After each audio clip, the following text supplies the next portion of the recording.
নেতা হিসাবে বামপন্থী রাজনৈতিক নেতৃবৃন্দকে তিনি ঐক্যের মঞ্চে আনার উদ্যোগ গ্রহণ করেছেন।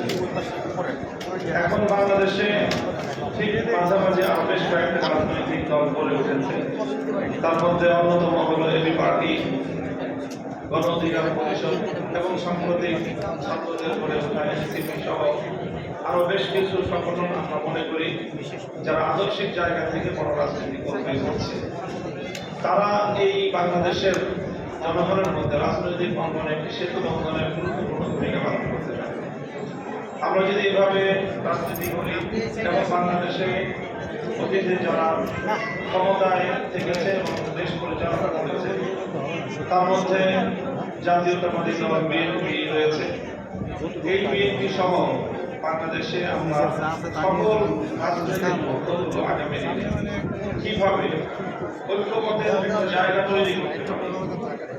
ফ্যাসিবাদী শেখ হাসিনার যে রাজনৈতিক প্রধান দর্শন ছিল যে বাংলাদেশকে বিভক্ত করা এবং বাংলাদেশকে বিভক্ত করে দেশের মানুষের মধ্যে এমন একটা সংঘাত তৈরি করা যাতে দেশটা কখনোই শান্ত হতে না পারে, ডিভাইড অ্যান্ড রুলের যে